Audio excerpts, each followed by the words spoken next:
찬바람 쌩하게 부는 새해가 밝아왔네요. 다들 잘 보내고 계시나요? 저는 요즘 아이를 키우며 정신없이 살고 있는 40대 여자입니다. 몇 년 전 제 인생에 다시 없을 큰 사건을 겪고 난 뒤 일부러 더 바쁘게 살기 위해 노력하는 중입니다. 남들에게 우습게 보이지 않기 위해서 제 일에 더 열정을 쏟아붓고 있어요. 저에게 어떤 사건이 있었는지 궁금하시죠? 남들이 들으면 속이 시원할 이야기이지만 저에게는 상처였던 이야기인지라 이렇게 익명의 힘을 빌려봅니다. 그럼 지금부터 제 이야기를 한번 시작해 보도록 하겠습니다. 제 남편은 남동생이 하나 있습니다. 도련님이 어릴 적에 어머니께서 사고를 당해 돌아가시고 시부 혼자 남편과 도련님을 키워내셨다고 했어요. 그러다 보니 엄마의 손길이 필요한 시점에 남편이 나서서 도련님을 돌보면서 지냈다고 했습니다.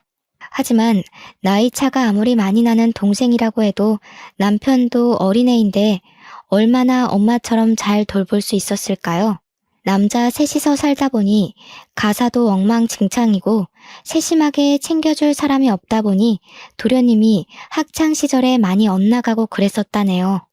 더군다나 시모가 사고를 당한 일도 도련님이 어릴 때 과자가 먹고 싶다고 울고불고 조르는 바람에 시모가 빨리 가서 사온다고 서두르며 집을 나섰다가 사고를 당한 것이었어요. 그래서 남편은 도련님한테 마음의 유감이 상당히 많았던 터라 아무리 챙긴다고 챙겨도 속안에서 끓어오르는 거부감을 숨길 수 없었던 부분도 있었겠죠. 남편은 후에 그 일을 많이 후회했어요. 그래도 가족인데 다 잊고 받아줬어야 했는데 자기 속이 좁아서 친해질 생각을 못했다고요. 게다가 성인이 된 이후에는 남편이 먼저 손을 내밀기도 어려웠다고 했어요. 대학생인 도련님도 30이 넘은 남편에게 손을 내밀기란 쉽지 않은 결정이겠죠.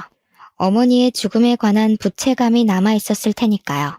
시부는 뭘 했는지 궁금하시죠? 시부는 아무것도 하지 않는 방관자였습니다. 어쨌든 서로는 여기까지 하고 저와 남편의 나이가 32살이었을 때 결혼을 했어요. 그 당시에 도련님의 나이는 딱 21살이었습니다. 저희가 결혼식을 올리기 무섭게 시부가 무책임하게 도련님도 다 컸으니까 본인도 본인 하고 싶은 거 하면서 살고 싶다고 제주도에 작은 집을 구해 내려가셨어요. 자연을 즐기면서 낚시나 하면서 그렇게 노후를 보내고 싶다며 다 버리고 떠나신 거죠. 도련님이 아무리 21살이라고 해도 돈도 없이 어떻게 혼자 대학을 다니면서 살 수 있겠어요. 원래 시부와 남편 도련님이 살던 집을 시부가 내려간 뒤 신혼집으로 꾸미기로 결정이 되어 있었고 도련님도 저희와 함께 더부살이를 하게 되었습니다. 결혼 신혼부부와 함께 살게 된 도련님은 괜히 눈치가 보인 건지 뭔지 2학년을 모두 마친 뒤 군대에 가기로 결정해 놓고는 1학기가 끝나자마자 군대에 입대를 했어요. 저는 마음이 너무너무 불편했죠. 도련님이 눈치 보면서 살 입장은 아닌데 괜히 우리 부부 때문에 군대에 가기로 한 것 같아서요. 하지만 남편은 대면대면하게 굴고 신경 쓰지 않았어요. 고래 싸움에 새우등 터진다는 말처럼 괜히 저만 가운데에서 눈칫밥을 먹으면서 살았죠. 근데 군대에 간 도련님이 또 짠하고 마음 아픈 거예요. 형이라고 하나 있는 건 군대에 간 도련님 신경도 쓰지 않고 시부는 제주도에 있으니 면회 갈 생각도 전혀 없고요. 그게 하나둘 쌓이다 보니까 제가 더 이상은 못 참겠더라고요. 그래서 주말마다 면회를 다니기 시작했습니다. 저희 남편은 뭐하고 저 혼자 면회를 다니기 시작했는지도 궁금하시죠? 저희 남편 직업이 건물을 지을 때 꼭 필요한 건물 안전 기술사예요. 건물 짓는 동안 뭐 부자재를 나른다거나 시멘트를 바르는 직업은 아니지만 건물을 지을 때 필수적으로 이름이 올라가야 하는 직업이죠. 현장에서 하는 거 없이 도면 보고 관리 감독 살짝 해주고 커피 마시면서 유튜브나 보면서 오면 된다고 아주 편하다고 했는데 뭐 실상은 어떨지 잘 모르겠지만요. 근데 이게 기술사라는 직함이 붙다 보니 연봉은 또 어마어마하게 좋은 직업이에요. 물론 시험이 그만큼 어렵고 경력도 꽉꽉 채워야만 해서 시험을 보는 사람은 많아도 합격이 어렵기도 하고요. 아무튼 남편이 주말에도 가끔 불려나가 현장을 확인해야 하기 때문에 주말에 제가 혼자 있는 시간이 꽤 되었어요. 그때 결심을 한 거죠. 도련님 면회라도 가서 내가 이 집안에 녹아들어야겠다 하는 생각을요. 도련님 부대가 경기도 이천 쪽이라 집에서 멀지도 않았고 요즘은 버스 타면 한 번에 가는 동네기도 하니까 일석이조다 싶었어요. 처음에 남편한테 주말에 도련님 면회를 가겠다고 이야기하니 거길 왜 가냐는 식으로 물어보더라고요. 그냥 도련님이랑 친해지고 싶다고 당신이 영 벽을 세우는 느낌이라 도련님이 집에서 편히 못 쉬는 것 같다고 했죠. 남편은 저한테 괜한 짓이라고 했지만 제가 꾸준히 설득을 하면서 이야기를 하니까 본인이 동생을 잘못 챙긴 부분이 있긴 있다고 인정을 했어요. 그러면서 도련님이 마음을 열게 되면 자기도 다가가기 좋을 것 같다고 하더라고요. 속으로는 남편이 먼저 노력하는 게 도련님 입장에서도 더 편할 텐데 했지만 남편이 또 나이 차이가 많이 나는 동생한테는 꼰대 같은 모습을 보이는 터라 제가 두 형제의 돈독한 사이를 만들어주기 위한 발판이 되기로 자처했습니다. 제가 처음에 면회를 가니까 도련님이 무척이나 당황해하면서 어쩔 줄 몰라 했어요. 11살이나 차이 나는 형수님이 면회를 왔는데 무슨 이야기를 해야 할지, 뭘 해야 할지 막막해 보이더라고요. 저도 면회라는 걸 너무 오랜만에 가봐서 먹을 걸 막 바리바리 싸들고 왔는데 요즘은 그 앞에서 다 사먹고 한다더라고요. 처음 두세 번까지는 도련님이 저를 보고 너무 막막해하는 게 느껴져서 내가 괜히 왔나 싶긴 했는데 칼을 들었으면 무라도 썰어야 하지 않겠습니까? 어떻게든 나를 편하게 바라볼 수 있게 만들어야겠다는 일념으로 계속해서 찾아가서 했던 말 또 하고 했던 말 또 하고 반복을 했죠. 군대 생활은 어때요? 괴롭히는 사람은 없어요? 밥은 잘 나와요? 그런 질문들 있잖아요. 근데 도련님도 되게 군 생활이 외로웠나 봐요. 제가 자주 찾아가고 은근 말동무가 되어주니까 슬슬 자기 이야기도 하나씩 하고 군대에서 있었던 재밌는 일, 억울한 일 다 털어놓기 시작했어요. 대여섯 번째쯤 만남에는 멀리서 환하게 웃으면서 형수님 하면서 달려오는데 그때 딱 가슴에 뭔가 느껴지는 게 있는 거예요. 도련님에게 진짜 가족이 될 수 있겠다. 그런 마음이요. 그전까지는 저를 불편해하는 마음이 컸다면 이제는 저의 면회를 기다려온 사람처럼 굴어주니까 저도 되게 뿌듯했어요. 나이 차이 11살이 무색하게 은근 대화도 잘 통하고 친해질 수 있는 이야기거리가 많더라고요. 특히 연애 상담이 세상에서 제일 재밌는 거 아시죠? 도련님의 그동안 연애사를 쭉 들으면서 얼마나 재미있었는지 몰라요.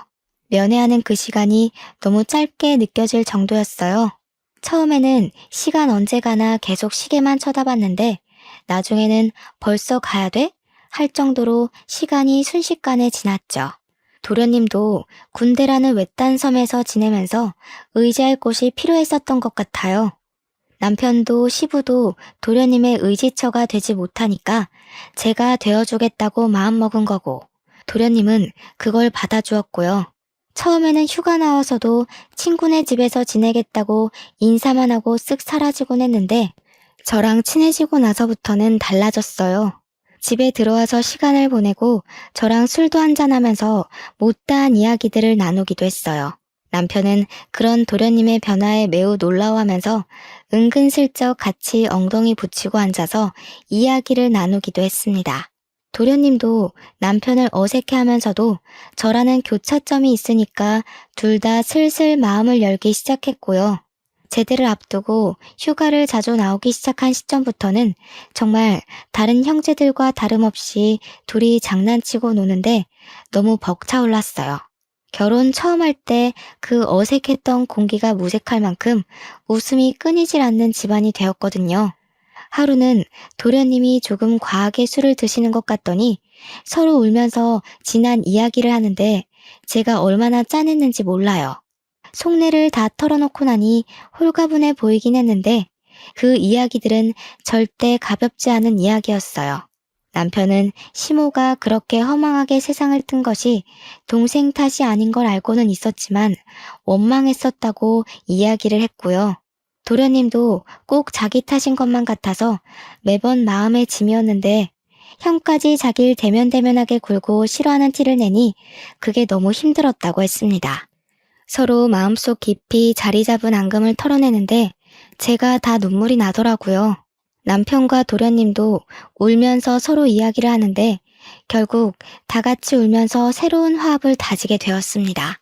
물론 다음날 술이 깨고 어색한 공기가 잠시 흐르긴 했지만 남편이 먼저 도련님을 꽉 안아주면서 서로를 이해하고 존중하는 사이로 발전되게 되었어요. 물론 남편은 그 발판에 제가 있음을 인정하고 저한테 참 많이 고마워했습니다. 그렇게 도련님이 군대에서 만기 전역을 했고 복학까지 하게 되었습니다. 알고 보니 우리 도련님이 학창 시절에 노는 친구들이랑 어울린 것 치고는 공부를 꽤 잘했더라고요. 학업에 집중해야 할 시기에 아르바이트를 하면서 시간을 헛되게 쓰는 건 아닌 것 같다는 저의 말에 남편도 며칠을 고민하다가 도련님을 불렀어요. 남편의 연봉이 또래에 비해 무척 높기도 했고 동생을 생각하는 마음을 가지니 도련님의 대학 생활을 책임져 주고 싶은 마음이 들었던 거죠. 저는 물론 찬성했습니다. 도련님이 공부도 하면서 일도 하고 그러다가 두 마리 토끼를 다 놓치는 건 싫었거든요. 도련님은 남편의 그런 마음에 고마워하면서도 은근히 본인이 나중에 취직하면 다 갚아내기를 원했어요. 하지만 남편은 딱 잘라서 동생을 위해 이 정도 돈은 쓸 수 있다며 걱정하지 말고 학업에 집중하라고 이야기를 했습니다. 저도 웹디자이너로 일을 하고 있었기에 상대적으로 여유가 있었어요. 물론 어느 회사에 취직해서 고정적인 월급을 받으며 일하는 게 아니라 프리랜서로 일하면서 건당 얼마씩 가격을 책정받아 재택근무를 하는 처지라 매달 고정적인 수입이 있다기보단 들쑥날쑥한 처지긴 했어도 그래도 중소기업에 다니는 웹 디자이너들 가까이 돈을 벌었거든요. 집에서 도련님을 챙기면서 금전적으로 도움도 줄 수 있으니 가족들 사이는 점점 끈끈해졌죠. 그러다가 제가 드디어 임신을 하게 되었습니다. 제 임신 소식을 남편이 제일 먼저 알긴 했지만 남편보다 도련님이 훨씬 더 좋아하셨던 것 같아요. 눈물을 글썽거리면서 드디어 조카가 생긴다고 조카를 위해서 뭐든 다 해줄 수 있다며 저를 얼싸안고 기뻐했죠. 그 모습을 보던 남편이 누가 남편인지 헷갈린다며 헛웃음을 칠 정도였습니다. 저는 남편과 도련님의 극진한 대접을 받으면서 임신 기간을 보낼 수 있었습니다. 제가 남편이 살던 집에서 신혼집을 꾸미게 되면서 딱 한 가지 그동안 마음에 걸렸던 게 있었어요. 그게 바로 방의 크기였습니다.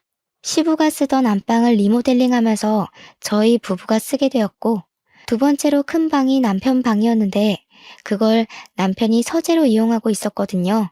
도련님은 제일 작은 방을 사용하고 있었는데 그 방 크기가 좀 창고처럼 작은 크기였었어요. 아무래도 남자고 공부도 하는 학생인데 방 크기가 너무 작아서 고민이었거든요. 그동안은 군대에서 생활하느라 집에 붙어 있을 시간이 별로 없어서 괜찮겠거니 했지만 이제 복학도 했고 집에서 보내는 시간이 많은데 방이 너무 작더라고요. 남편은 서재로 쓰던 본인의 방을 정리하고 아기 방으로 꾸미자고 했어요. 저는 남편에게 도련님이 졸업하고 취업 준비까지 하려면 제일 작은 방에서 생활하는 게 너무 불편할 것 같다고 운을 뗐습니다. 어차피 아기가 클 때까지는 안방에서 같이 자고 생활할 테니까 이참에 도련님 방을 바꿔주는 게 어떻겠냐고 했어요. 남편도 그 생각은 차마 못했었다며 저에게 바꿔주는 게 좋을 것 같다고 했고 허락이 떨어지자마자 도련님에게 방을 바꾸자고 했습니다. 그동안 티를 안 냈던 건지 큰 방으로 옮겨준다고 하니까 엄청 좋아하더라고요. 도련님 취미가 피규어를 모으고 도색하는 거였는데 드디어 장식장을 넣을 공간이 생겼다면서 좋아했어요. 아주 소소한 부분인데 기뻐해주니까 저와 남편도 덩달아 기분이 좋아지더군요. 그럴 때 보면 정말 어리구나 하는 게 느껴지던 우리 도련님이 글쎄 제가 임신했다고 조카 선물도 챙겨주고 싶다고 몰래 과외 알바를 한 거예요. 나름 서울에 있는 상위권 대학이라 그런지 아르바이트 자리가 꽤 있었다면서 몇 개월을 틈틈이 모아서 저에게 선물을 안겨준 거죠. 남편에게도 받아본 적 없는 작은 명품백이었어요. 저는 로고를 보고 너무 놀라서 이거 못 받는다고 환불해오라고 했지만 도련님은 강경하게 꼭 형수님이 들어줬으면 좋겠다고 했어요. 그러고는 아이 키울 때 필수품이라고 인터넷에서 검색해서 사왔다며 젖병 소독기랑 우리 아이가 입을 내복까지 준비했더라고요. 저한테 필수품 사줘서 고맙죠? 하면서 해실거리면서 웃는데 어디서 이런 복덩어리 도련님을 만난 건지 너무 고마웠습니다. 우리 남편도 차마 생각하지 못했던 부분이라면서 깜짝 놀라서 도련님한테 엄지척 해주더라고요. 우리 남편이 그런 센스를 좀 본받았으면 하는 부분에 도련님 보고 잘 따라하라고 저는 옆구리를 찔렀고요. 그 가방이 너무 예쁘고 소중해서 다를까봐 아까운 마음에 제대로 들고 다니지도 못했네요. 방 한가운데 걸어놓고 고사 지내듯이 내 소중한 명품백 하고 있으니 남편이 보다 못해서 막 들고 다니라고 가방을 하나 더 사줬어요. 우리 도련님 덕에 결혼한 지 몇 년 만에 남편한테서 명품백도 선물 받아본 거죠. 제가 임신 3개월쯤 접어들었을 때 남들처럼 입덧이 엄청나게 심하게 왔어요. 정말 물냄새만 맡아도 역 한 끼가 올라올 정도로 심해서 입덧 티백이며 입덧 사탕이며 나중에는 약까지 처방받아서 먹었습니다. 살은 쭉쭉 빠지고 정말 아무것도 생각나지 않고 어지러움도 심해져서 수액을 맞아가면서 하루하루를 버텼어요. 그때 남편은 새 공사일을 수주받아서 지방 출장도 가고 일이 바빠 저를 거의 챙겨주지 못했습니다. 그래서 바쁜 남편을 대신해 도련님이 모든 수발을 다 들어주셨어요.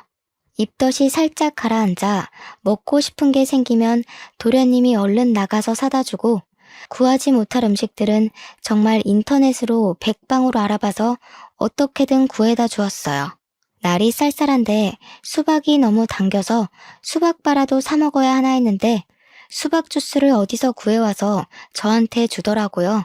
진짜 남편에게서 느낄 수 없는 감동적인 모습이었다고나 할까요? 출산하고 나서도 도련님의 조카 사랑은 대단했습니다. 바쁜 남편을 대신해서 병원에 예방접종을 할 때도 도련님이 따라가 주었고 아기 분유나 기저귀가 다 떨어져서 발을 동동 구를 때도 도련님이 사다 주었어요. 아기를 키우느라 잠도 제대로 못 자는 저를 배려해서 삼시세끼 밥도 다 차려주고요. 마트에서 장까지 다 봐오더라고요. 같이 외출을 할 때면 사람들이 저한테 젊은 신랑 둬서 부럽다고 놀리기까지 했으니 말 다 했죠. 저도 정말 도련님이 없었으면 2시간마다 깨서 밥을 달라고 보채는 아기를 어떻게 키웠을까 싶습니다. 살림살이도 전부 도련님이 책임져준 덕분에 아기 젖병 한 번 제가 소독해 본 적이 없었어요. 다행히 도련님의 기말고사가 끝나고 종강을 한 시점이라 24시간 붙어서 조카를 같이 봐주는데 너무 고마웠습니다. 그 나이대 남자가 육아에 대해 뭘 알겠어요. 혹여라도 조카한테 피해가 가면 안 된다고 제 육아 서적까지 빌려다가 보면서 공부를 하는데 진짜 도련님이 누구랑 결혼할지 너무 부러웠습니다. 도련님의 방학이 끝나고 나서는 시부가 간간히 올라와 아이를 봐주고 친정에서도 많이 도와주었어요. 100일이 지나고 나니까 아기가 잠도 더 오래 자고 보채는 것도 많이 줄어서 육아에 점점 능숙해졌죠. 그렇게 우리 도련님이 대학 공부를 마치고 졸업하는 시기가 왔습니다. 졸업식 날은 함께 보내야 되지 않겠냐며 시부가 서울에 올라오셨는데 얼굴이 많이 상하셨더라고요. 제주도 가서 자연과 함께 자유로운 생활을 즐긴다고 하셔놓고 왜 이렇게 얼굴이 상하셨냐고 물었더니 그저 씁쓸하게 웃으셨습니다. 저는 오랜만에 본 시부를 대접하고자 산의 진미 제주도에서 많이 드셨겠지만 서울산도 드셔보라며 진수성찬을 준비했어요. 도련님이고 남편이고 아이 키우느라 바쁜데 별걸 다 한다고 은근 타박하는 말을 하면서도 차려진 음식을 정신없이 먹더라고요. 근데 정작 우리 시부가 음식을 제대로 드시지 못하시는 겁니다. 그래서 왜 이렇게 못 드시냐고 속상하다고 했죠. 그제야 시부가 할 말이 있다면서 사실 몸이 좀 안 좋다고 이야기를 하시는데 너무나도 충격적이었어요. 남편도 도련님도 입을 떡 벌린 채 시부가 하는 이야기만 듣고 있었습니다. 살아갈 날이 얼마 안 남은 것 같다면서 그래도 손주는 보고 갈 수 있으니 얼마나 다행이냐고 웃으시는데 눈물이 왈칵 쏟아질 것 같았어요. 제 손을 꼭 잡으시면서 며느리 덕분에 아들들이 사이좋게 지내는 모습 마지막으로 눈에 담고 갈 수 있다며 그동안 마누라 잃은 슬픔에 아들들도 제대로 챙기지 못했다고 저한테 고생했다고 하시는데 눈물바다가 되더라고요. 너무 행복하게 살고 있었는데 갑자기 병으로 아프시다고 하니 가족들이 무슨 이야기를 할 수 있겠습니까? 서울에 올라오신 이유도 물론 도련님의 졸업식을 보기 위해서였지만 요양병원에 들어가시려고 오신 거였습니다. 시부는 위암 말기라고 했어요. 위암은 생존율이 높은 병이지만 이미 손 쓸 수 없는 시기에 접어들었다며 암 환자들이 모여있는 요양병원에 대기를 해두셨대요. 자리가 났다는 말에 제주도 생활을 빠르게 정리하고 올라오신 거더라고요. 시부는 일주일 뒤 요양병원에 입원을 하셨고 서울 근교에 교통편도 잘 되어 있는 곳이라 저는 간간히 시부의 간병을 하러 요양병원으로 향했습니다. 애 키우는 것도 벅찼지만 시부에게 아이를 더 많이 보여드리고 화목한 가정을 보여드리고 싶었어요. 남편도 도련님도 저에게 늘 고마워하는 마음을 지니고 있었습니다. 아기 업고 다니면서 시부 병간호를 하고 하지만 제 마음과 달리 시부는 오래 견디지 못하셨고 6개월을 넘기지 못하시고 돌아가셨습니다. 우리 아기 나이가 고작 3살밖에 되지 않았을 때였어요. 시부 재산이 많진 않았지만 은근히 알짜배기셨더라고요. 남편하고 도련님이 뚝 잘라서 반씩 나눠가지고 제주도에 작은 땅이 하나 있다고 해서 그 땅을 정리할 겸 다 같이 제주도 여행을 떠났습니다. 그런데 그 땅에 빽빽하게 나무가 심어져 있더라고요. 이 나무를 어떻게 처리하지 하고 있었는데 알고 보니 그 나무가 조경에 많이 쓰이는 나무고 부르는 게 값인 나무였어요. 땅값보다 몇 배나 더 비싼 나무였던 거죠. 빽빽하게 심어진 나무를 팔고 나니까 억 단위 돈이 생기더라고요. 그 돈이 통장에 찍힌 걸 보고 남편이랑 도련님이랑 저랑 셋이 얼마나 얼떨떨했는지 몰라요. 도련님은 2년이 조금 안 되는 시간 동안 취업 준비를 해서 대기업에 당당하게 입사를 했어요. 원래도 공부를 잘하고 또 나름 좋은 대학을 나왔으니까 대기업에 입사하는 게 당연하다고 생각은 했지만 도련님의 노력 없이는 힘든 일이었죠. 그런데 제가 모르던 사실이 있었던 거죠. 도련님이 직장 내에서 나름 인기도 좋고 서글서글하니 굳은 일도 잘하는 타입이었는데 그걸 시기 질투하던 무리가 있었던 겁니다. 하필 그 무리가 프로젝트에서 좋은 성과를 따냈고 도련님을 슬슬 무시하기 시작하면서 직장 내 괴롭힘이 시작된 거예요. 도련님이 어느 날부터 살도 너무 빠지고 원형 탈모가 생길 정도로 괴로워하더라고요. 남편은 그런 도련님에게 어딜 가든 너를 좋아하는 사람만 존재할 수 없다고 버텨내라고 했지만 저는 그런 도련님을 차마 지켜만 보기 너무 힘들었어요. 도련님에게 버티는 게 능사는 아니다. 버티면서까지 대기업이 꼭 좋은 모습만 있는 건 아니지 않냐고 은근슬쩍 자격증 이야기를 꺼냈습니다.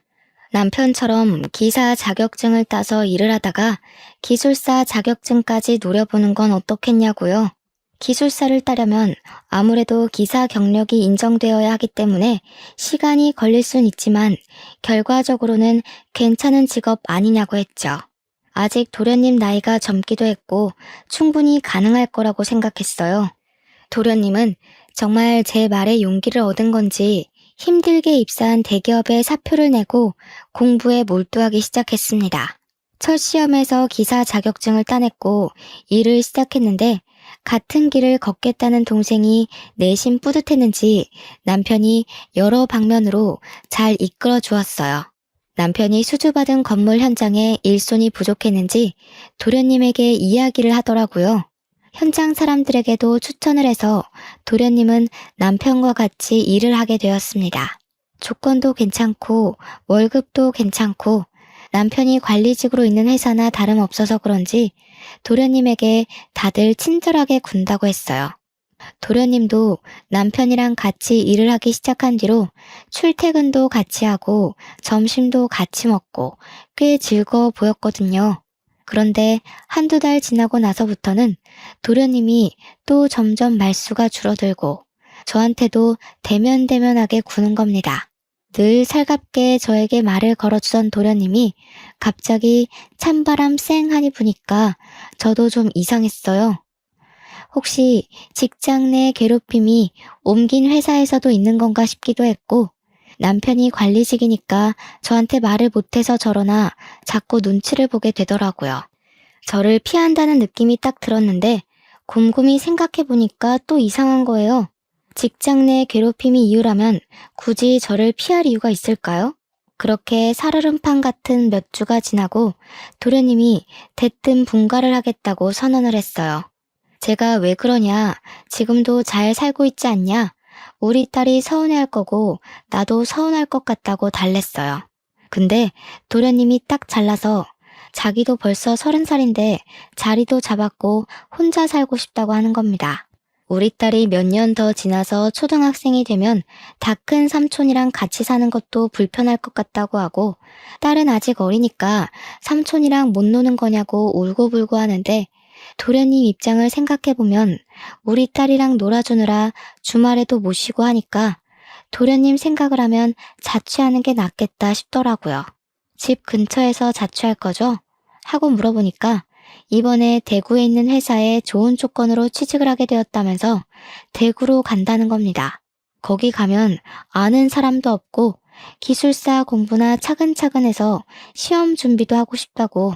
대구가 너무 멀다 싶었지만 KTX 타면 또 2시간 거리니까 알겠다고 할 수밖에 없었어요. 도련님은 서둘러서 자취 준비를 했고 저는 은근히 미심쩍었지만 보내줘야 했죠. 제가 엄마도 아니니까요. 그런데 도련님이 자취를 시작한 이후 저랑 연락이 잘 안 닿더라고요. 맨날 잤어요. 바빴어요. 공부했어요. 이러는데 막말로 제가 뭐라고 도련님한테 닥달을 할 수 있겠습니까? 그렇게 또 어영부영 몇 년이 흘렀습니다. 남편은 여전히 일이 바빠 시간 내기가 어렵고 도련님의 연락은 정말 가뭄에 콩나듯 생존 신고만 하는 정도로 왔어요. 어느 날 갑자기 남편이 대구에 출장을 가게 되었다면서 가는 김에 도련님 보고 주말에 올라오겠다고 하더군요. 그래서 저도 주말에 같이 대구에 갈까? 하니까 일 때문에 가는 거라고 딱 잘라서 오지 말라고 했어요. 서운했지만 나중에 따로 가겠다고 했죠. 주말이 되어서 오랜만에 도련님한테 전화를 했어요. 도련님이 반갑게 받아주길래 형 잘 만났어요? 맛있는 거 먹었어요? 하니까 네? 하고 대답을 하는데 느낌이 딱 쎄한 거예요. 우리 남편이 대구에 간 사실조차 모르는 그런 느낌이 났다고 할까요? 그래서 도련님, 우리 남편 안 만났어요? 도련님 본다고 대구 갔는데? 하니까 도련님이 무척 당황했어요. 아, 이러면서 대답을 못하는데 뒤통수 팍 맞은 느낌이 나더라고요.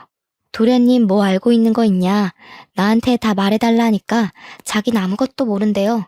그냥 형이 대구 오는 것도 잘 몰랐다고 일이 바빴어야 하는데 누가 봐도 도련님이 변명하는 느낌이 들었습니다.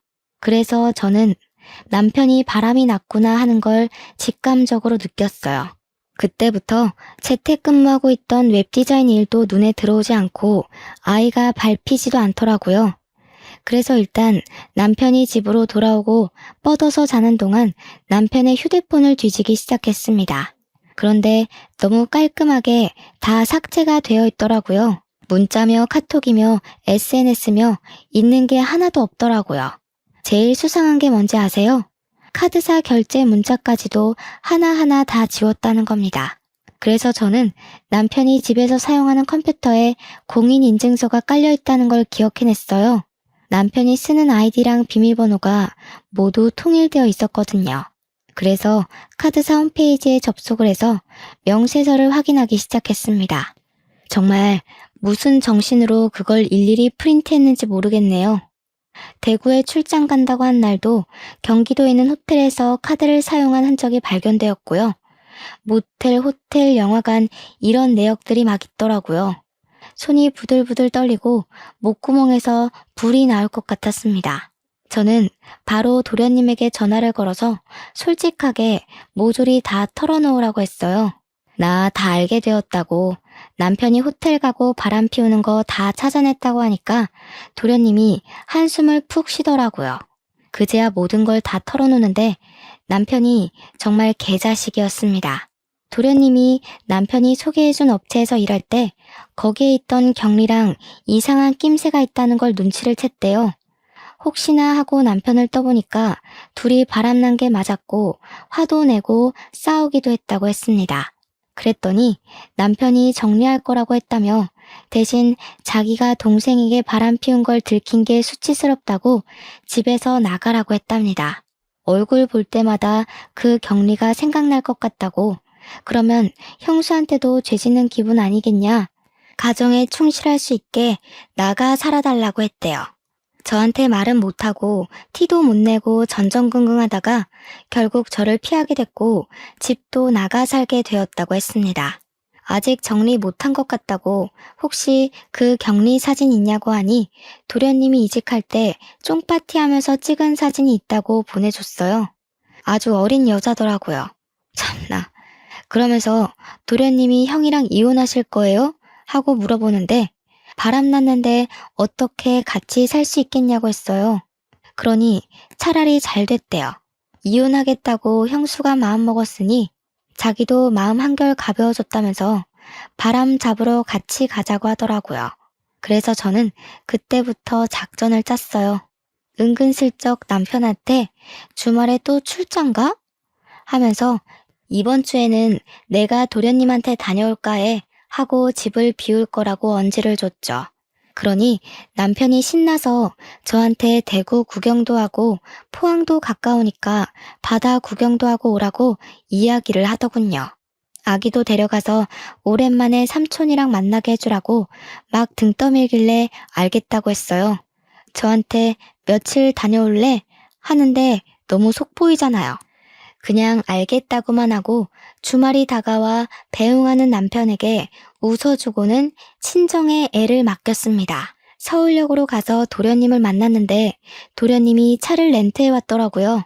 집 앞에 잘 안 보이게 주차를 해두고 그 여자가 들어가나 남편이 나오나 눈에 불을 켜고 보고 있는데 남편이 아주 번쩍번쩍하게 차려입고 머리에 무스까지 바르고는 나오더라고요. 남편의 차를 뒤쫓아가면서 틈틈이 사진도 찍고 동영상도 찍어서 증거를 남겨주었습니다.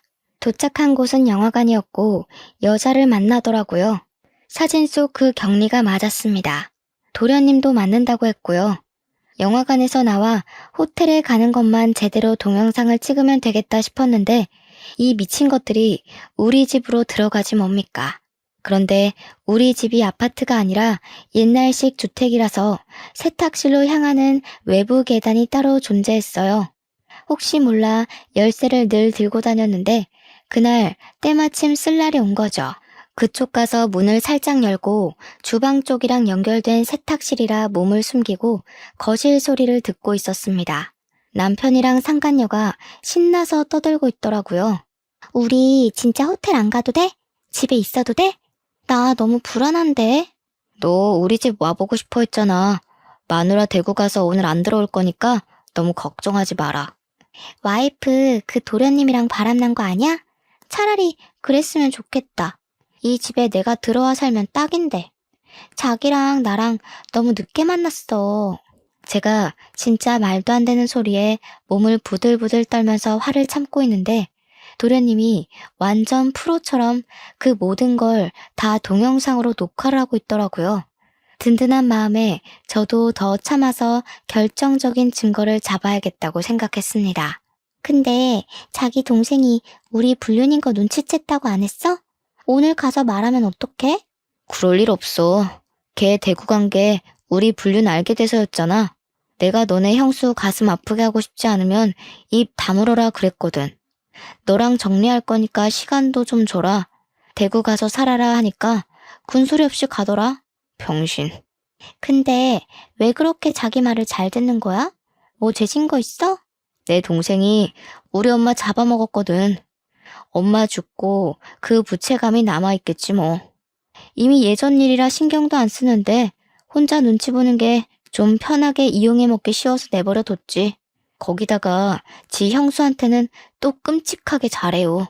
그 말에 도련님 얼굴이 시퍼렇게 질리면서 정말 부들부들하는데 바람난 남편은 제 남편인데 상처는 도련님이 다 받는 느낌이었습니다.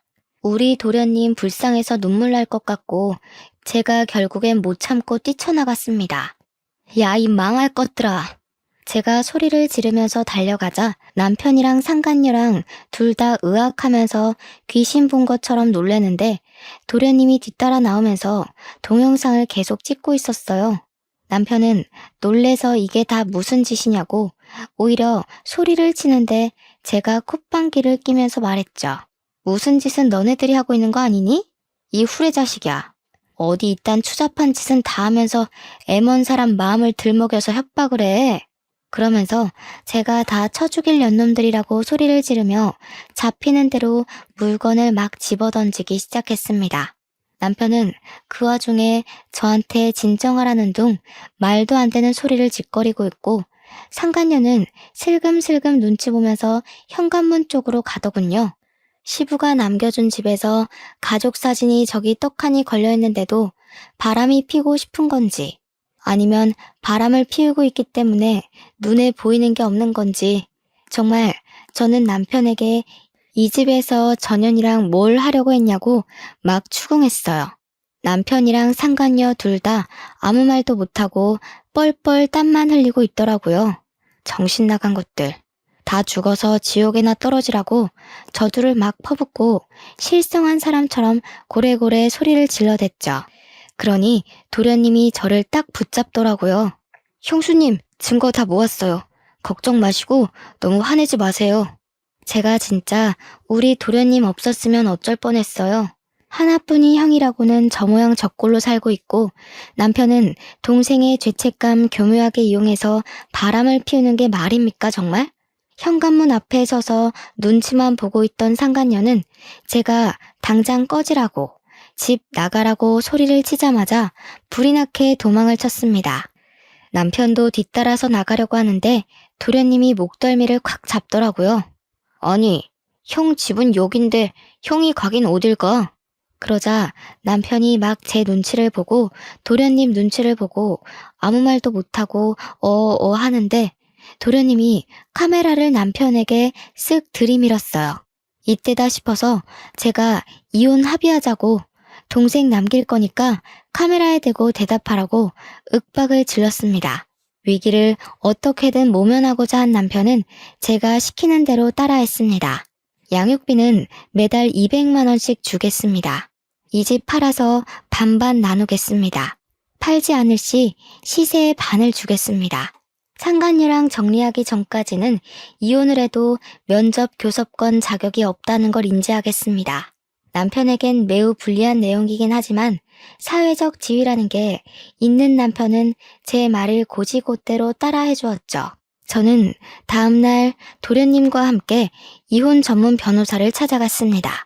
도련님이 똑부러지게 동영상의 남편의 육성으로 이름, 나이, 주소, 주민번호 이런 것들을 다 말하게 시킨 덕분에 법적 효력을 인정받았습니다. 동영상 증거가 이혼에 아주 유리하게 작용했고 재산 분할 소송도 당연히 걸었습니다. 변호사가 이혼 전문 변호사라더니 정말 똑부러지게 일을 잘하더라고요. 상간녀 소송까지 걸어서 합의금 두둑하게 받자고 하시길래 변호사님 믿고 소송을 걸었습니다. 상간녀 소송에서 승소하고 합의금 3천만 원을 챙긴 저는 이대로 끝낼 수 없다는 오기가 생겼어요. 그래서 상간녀 동네에 플랜카드 현수막을 만들어 걸었습니다. CC동 유명 상간녀 김모 씨 딸, 평생 수치심에 찌들어 살아라 하면서 아파트 입구에다가 걸어놓았고요. 상간녀 사는 동 우편함에 일일이 상간녀 소송 걸린 거, 제가 이긴 거 쫙 프린트에다가 넣어두었습니다. 상간녀도 악에 바쳤는지 뭔지 저를 명예훼손으로 소송을 걸었더라고요.